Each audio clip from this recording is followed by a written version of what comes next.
gimana Bang tanggapannya Bang? Nah, setahu saya gini, ada statementnya Farhad yang mengatakan ya, kalau nggak salah ya, saya kalau nggak salah ingat, Farhad mengatakan kalau lu nyerang gua, kalau lu kasar sama gua hajar. Itu loh setahu saya.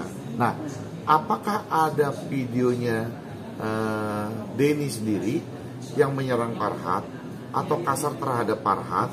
Saya juga belum lihat. Jadi alasan untuk menghajar Denny belum ada untuk Farhad. Kalau dari segi saya melihat bahwa belum ada alasannya Farhad menghajar Denny. Karena kenapa? Karena video yang diungkapkan oleh Farhad, kalau lu kasar sama gua, lu menyerang gua, ya kan, gua hajar, gitu kan Farhad bilang. Nah, di sini saya nggak melihat ada sebuah serangan dari Denny atau yang kasar terhadap Farhad sehingga membuat Farhad menghajar Denny gitu loh. Farhad menghajar Denny.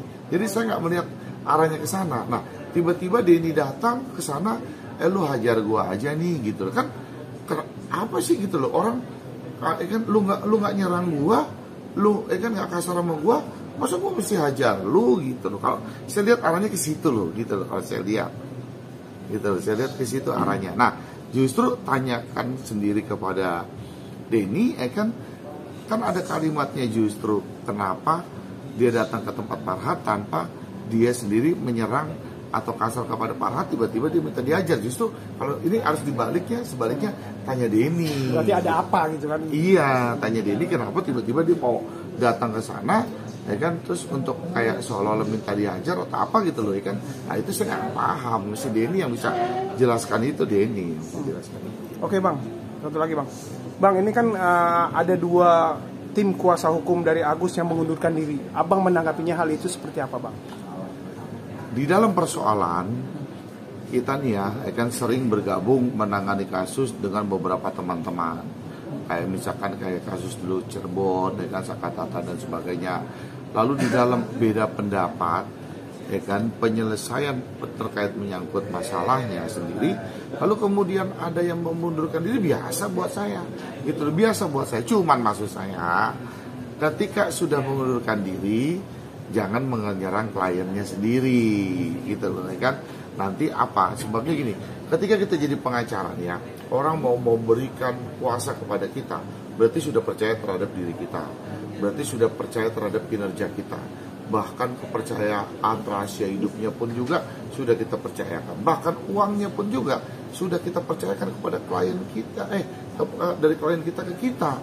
Justru kalau kita sudah mengundurkan diri ya, kita sudah mengundurkan diri ya sudah keep aja, nggak usah ngomong kesana kemari terjadi begini, akan sendiri bahwa kliennya begini, kliennya begini, nggak bagus lah buat saya. Artinya bahwa kalau kalian mundur itu adalah pilihan, itu loh pilihan, tapi nggak usah lagi membuka bagaimana cerita tentang kliennya, karena ini menyangkut nanti ke depannya bahwa Anda ini akan menerima klien-klien yang lain, menjadi pertimbangan untuk klien-klien yang lain kan. Kalau misalkan Anda sendiri kan membuka kan ceritanya tentang klien itu sendiri, kan jadinya buat klien yang akan nanti ke depannya menjadi klien Anda kan jadi berpikir gitu. Jadi buat saya adalah itu haknya kan teman-teman yang mau mundur di dalam sebuah kuasa, itu dalam sebuah kuasa itu.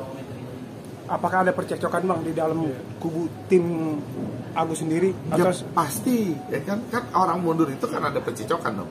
Ya pastinya tentunya kan masing-masing ya. Kalau lawyer ini udah berkumpul 1, 2, 3, 5, ya kan sampai 10 lebih dari 15, itu pembahasannya satu topik aja, waduh, ya kan 24 jam.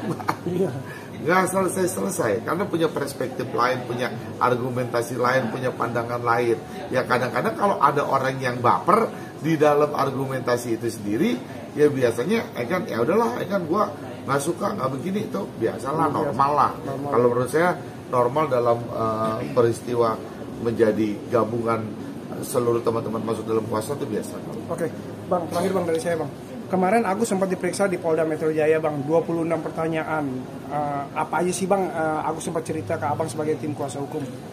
Yang dampingin kemarin Bang Farhad, mungkin lebih banyak ditanyakan kepada Bang Farhad terkait masalah undang-undang ITE ya, undang-undang ITE. Lalu kalau nggak salah besok atau lusa Agus akan diperiksa terkait menyangkut masalah yang LP satu lagi yang terkait menyangkut masalah pemerasan dan sebagainya. Pemerasan itu kalau nggak salah besok atau lusa Agus diminta keterangan. Mungkin abang akan mendampingi saya akan dampingi itu. Saya akan dampingi. Tapi buat saya sekali lagi kepada Nopi, ini kita kesampingkan dulu masalah hukum, percepatan waktu di dalam pengobatannya Agus. Artinya saya minta ketegasan aja lah. Kalau Nopi ketemu dengan kita, Nopi di dalam pertemuan itu keberatan untuk membiayai Agus lagi, nggak ada masalah. Saya akan upayakan bagaimana caranya pengobatan Agus dengan cara saya. Itu aja. Tapi saya butuh ketegasannya. Apa alasannya Nopi? Misalkan kamu lagi membiayai. Tapi kan saya dengar beberapa media kemarin di medsosnya Nopi bahwa Nopi mengatakan uang itu masih ada. Lalu kemudian dia siap diaudit.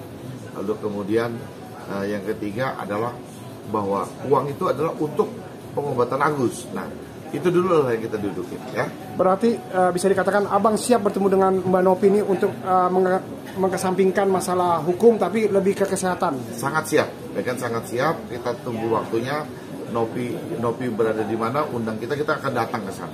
Kita akan datang ke sana, atau kami yang siapkan tempatnya, kami yang undang Nopi juga kami siap. Yang penting ada penyelesaian antara Agus dengan Nopi. Saya melihat kondisinya Agus ini memprihatinkan karena kemarin beberapa waktu yang lalu saya dikirim video oleh kerabatnya, dia begitu terpukulnya, bahkan sampai kepalanya itu dijedot-jedotin ke tembok dijedotin ke tembok, depresi lah, intinya depresi, tekanannya terlalu tinggi. Kenapa masalah ini nggak selesai? Jadi coba bayangkan aja, dari kita nih dapat melihat isi dunia terang tiba-tiba gelap sampai menutup.